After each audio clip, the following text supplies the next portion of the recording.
चाहे 4000 कैरेट टमाटर का उत्पादन हो या 25 से 30 टन खीरा का उत्पादन हो, हमारा जो स्टेकिंग है वो कभी नहीं गिरता। सभी किसान भाइयों को किसान कांकेर की ओर से नमस्कार।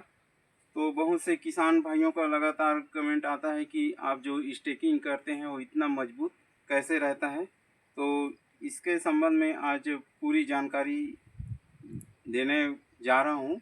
आप चैनल पे नए हो तो चैनल को जरूर सब्सक्राइब करें एवं वीडियो को लाइक करें और अन्य किसानों को साझा भी करें ताकि उन्हें भी जानकारी मिल सके। तो हम लोग जो है स्टेकिंग के लिए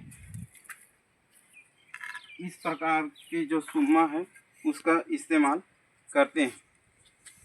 ये जो सुरमा है वो 2 भाग में मिलकर बना रहता है या जो है हम इसको बनाते हैं। ये जो पहला जो भाग है लगभग 1 से 1.25 फीट का भाग पूरे ठोस लोहे का बना हुआ है और ये जो ऊपर वाला जो भाग है ये होल वाली पाइप है।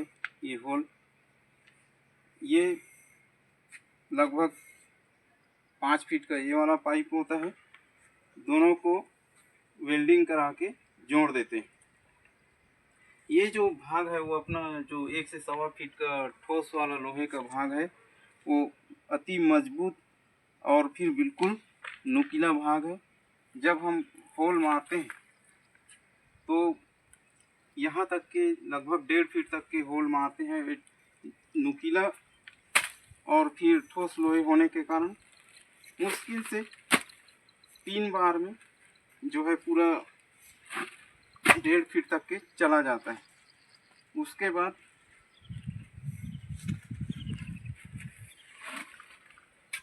अपन पूरी ताकत से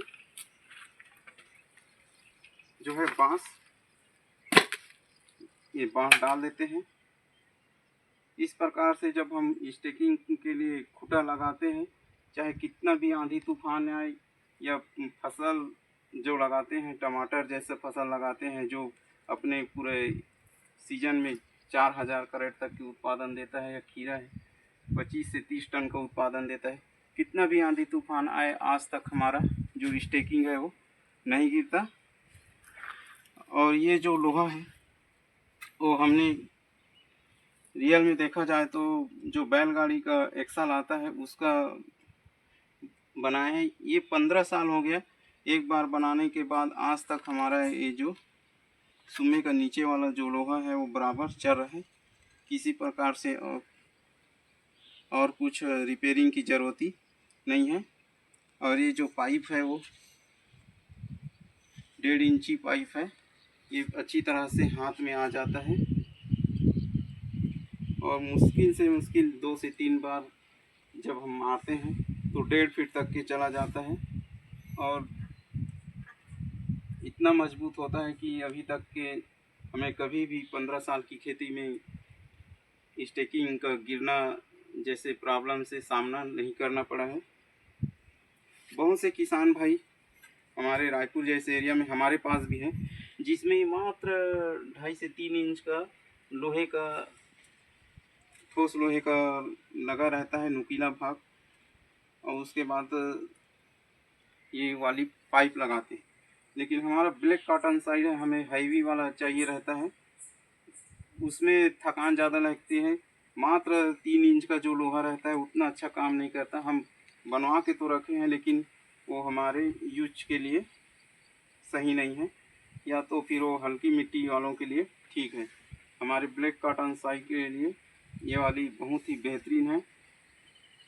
आप भी इस तरह के जुगाड़ बना के स्टेकिंग करें और जो फसल के बीच में जो हम स्टेकिंग करते हैं, खूंटा लगाते हैं, तो कितना भी आंधी तूफान आए या कितना भी फसल में लोडिंग आए, बीच में जो प्रॉब्लम आती है स्टेकिंग गिरने का, वो बिल्कुल हमें ऐसे प्रॉब्लम का सामना करना ही नहीं पड़ता।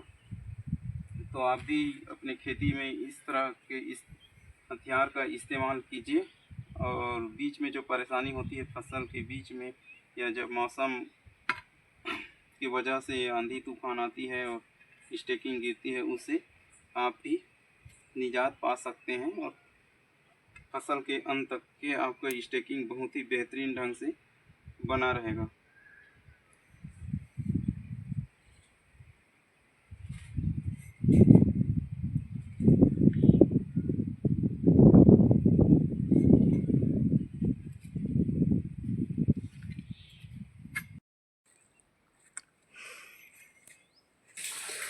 और इसका सबसे अच्छा जो बेनिफिट है, वो जो नीचे का ठोस लोहे का जो भाग है वो चिकना होने के कारण बहुत ही आसानी से, चाहे मिट्टी गीला हो या सूखा हो, दोनों में बराबर काम करता है।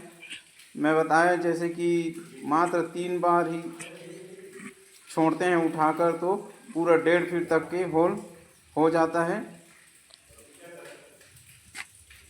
और चिकना होने के कारण जो है गीला मिट्टी में भी ये मिट्टी को नहीं पकड़ता है। इस प्रकार से अगर 8 फीट में बेड है तो मात्र 4 लेबर दिन भर में 1 एकड़ का काम निपटा देते हैं। वहीं अगर 6 फीट का बेड है तो 6 लेबर दिन भर में होल करने का काम आसानी से निपटा लेते हैं। इसके द्वारा जो स्टेकिंग है खड़ा होता है वो बहुत ही मजबूत स्टेकिंग होता है। हार्वेस्टिंग, पूरा फसल के हार्वेस्टिंग के बाद ही निकालने पर निकलता है, किसी भी तरह के तूफान वगैरह से गिरने वाला नहीं होता।